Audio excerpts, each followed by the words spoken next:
Assalamualaikum warahmatullahi wabarakatuh. Berjumpa lagi dengan saya, Bu Evita Agustina, dalam pembelajaran pendidikan diniyah. Sebelum pembelajaran ini kita mulai, marilah kita membaca doa sebelum belajar. Semoga kita mendapatkan ilmu yang berkah dan bermanfaat. Bismillahirrahmanirrahim. Raditu billahi robba wa bil islami dina wa bi Muhammadin nabiyya wa rasula wa bil Qur'ani imama. Rabbi shrahli sadri wa yassirli amri wahlul 'uqdatam min lisani yafqahu qawli. Rabbi zidni ilma warzuqni fahma bi rahmatika ya arhamar rahimin. Gimana kabarnya anak-anakku? Semoga tetap sehat selalu, jaga kesehatan ya. Dan jangan lupa terapkan 3M: memakai masker, mencuci tangan, dan menjaga jarak. Kemarin kita sudah mempelajari syarat-syarat mencari ilmu. Pada pertemuan kali ini kita akan membahas tentang memilih teman dan keutamaan orang yang berilmu.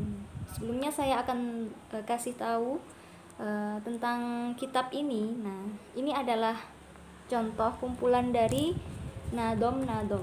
Biasanya yang pernah mondok pasti tahu ini.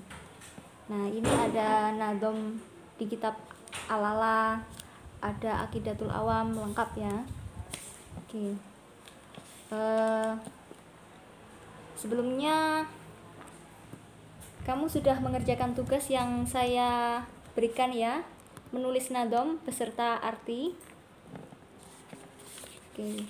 Kali ini saya akan jelaskan tentang mencari teman. Jadi dalam kitab ini menjelaskan, saya bacakan dulu ya. Anil mar'i la tas'al wa sa'an qarinihi fa innal qarina bil muqarini yaqtadi. Jotakon songko wong siji takono kancane krono sak temene kanca manut kang ngancani. Nah, seperti itu. Jadi ketika kamu ingin tahu kepribadian seseorang, maka janganlah tanya bagaimana sifat-sifatnya, bagaimana perilakunya, tapi lihatlah temannya. Karena teman atau teman dekat itu akan mempengaruhi sifat-sifatnya dan perilakunya. Ibarat seorang, ketika kamu mendekat dengan orang yang menjual minyak wangi, maka kamu akan ikut bau harum. Dan sama saja ketika kamu dekat atau berteman dengan anak yang baik, kamu akan ikut baik dan mengikuti kegiatan-kegiatan yang positif pula. Dan ketika kamu berteman dengan orang yang kurang baik, kamu juga akan ikut-ikutan. Tolong lihatlah pertemananmu. Pilih teman-teman yang akan membawa ke arah yang lebih positif. Masih tentang teman, sikap kita jika berteman dengan anak yang baik dan buruk. Saya bacakan baitnya terlebih dahulu. Fa in kana dza syarri fajannibhu sur'atan wa in kana dza khairin faqarinhu tahtadi. Yen ana kanca ala lakune ndang tohono, yen ana kanca bagus enggal ndang kancanono. Nah, jadi keterangan ini menjelaskan ketika ada temanmu yang berperilaku bagus, maka cepat-cepat dekatilah. Dan ketika ada temanmu yang mempunyai perilaku buruk, segera tinggalkan. Jadi sikap baik itu memang lama merasuknya ke diri sampean sendiri, tapi ketika sikap buruk itu sangat cepat sekali terpengaruh. Seperti itu. Jadi ya pandai-pandailah memilih teman. Kemudian yang selanjutnya yakni tentang keutamaan ilmu. Kita tahu bahwa ilmu sangat penting bagi diri kita sendiri maupun bagi orang lain. Allah saja mengutamakan orang yang berilmu.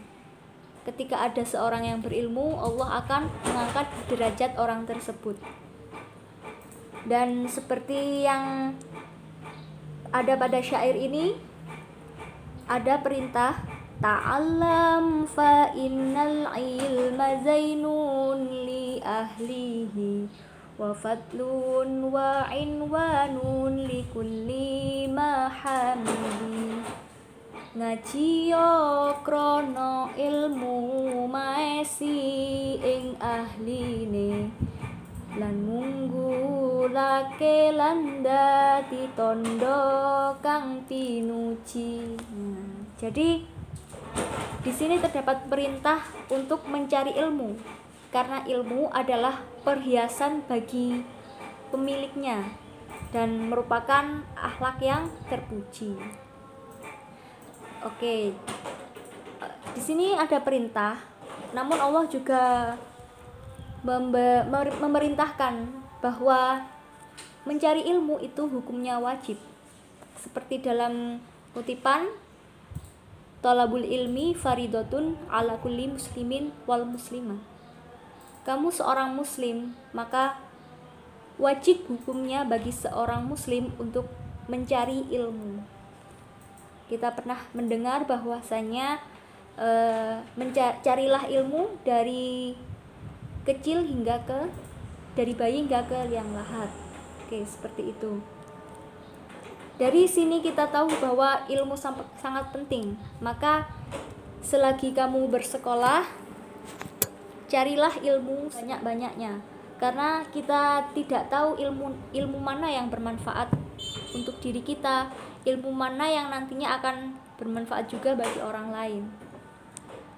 Dan keutamaan orang yang berilmu itu akan dibalas surga oleh Allah.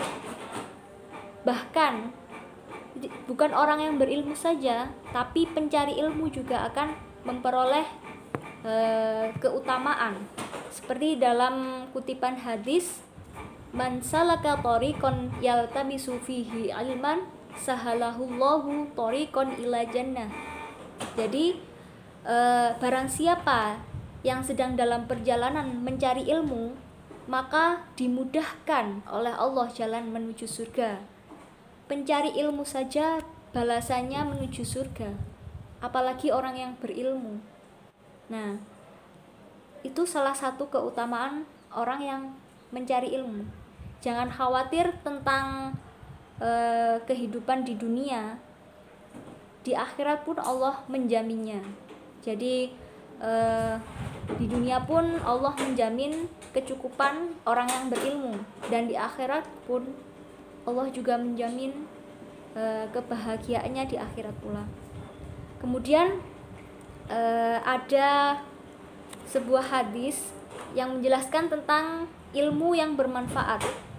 Ketika seseorang meninggal, maka terputuslah semua amal perbuatannya kecuali 3, yaitu amal jariyah, sodakotin jariyatin atau amal jariyah, au ilmin yuntafa'u bihi, ilmu yang bermanfaat. Nah, ini poin kedua adalah ilmu yang bermanfaat. Jadi amal tersebut akan terus ada ketika kamu meninggal, sebagai penolongmu ketika meninggal. Kemudian yang terakhir adalah al-waladun solihin yad'ulah, doa anak soleh yang selalu mendoakan kedua orang tuanya. Nah, itu adalah amal-amal yang tidak ada putusnya. Ada pula jaminan ketika di dunia dan di akhirat dengan hanya mengandalkan ilmu. Kita tahu bahwa kita mencari ilmu itu sangat sulit. Kita tahu bahwa mencari ilmu itu butuh tenaga, butuh pikiran, dan usaha agar kita memahami apa yang kita pelajari. Maka dari itu Allah menjamin surga di dunia dan di akhirat, seperti dalam kutipan hadis, man aradad dunya fa'alaihi bil ilmi wa man aradal akhirata fa'alaihi bil ilmi wa man aradahuma fa'alaihi bil ilmi. Nah, jadi ketika kamu ingin memperoleh dunia, maka dengan ilmu. Ketika kamu ingin memperoleh akhirat, dengan ilmu pula. Dan ketika kamu ingin memperoleh keduanya, yakni dunia dan di akhirat, maka dengan ilmu. Jadi banyak sekali keutamaan orang yang berilmu. Maka dari itu bersungguh-sungguhlah kalian ketika mencari ilmu, dan kita tahu bahwa posisi ilmu itu kedua. Jadi yang paling utama adalah adab, dan ilmu itu di bawah adab. Maka dari itu jagalah adabmu baik-baik, jagalah adabmu ketika dengan guru, jagalah adabmu ketika sedang bertemu guru, ketika pelajaran, atau adab-adab dengan perlakuan dengan kitabmu atau buku pelajaranmu. Karena kita ketika kita memperlakukan dengan baik buku-buku kita, maka kita sama saja memuliakan ilmu. Oke. Itu saja yang dapat saya sampaikan. Bila ada yang bertanya, boleh silahkan komentar. Kita akhiri dengan doa sesudah belajar. Rabbi fanfa'na bi barakatihim wahdinal husna bi hurmatihim wa amisna fi thariqatihim wa mu'afatin minal fitan. Semoga bermanfaat. Alhamdulillah kita sudah belajar. Semoga kalian dapat memahami apa yang dapat saya sampaikan. Kurang lebihnya saya mohon maaf. Saya akhiri. Wassalamualaikum warahmatullahi wabarakatuh.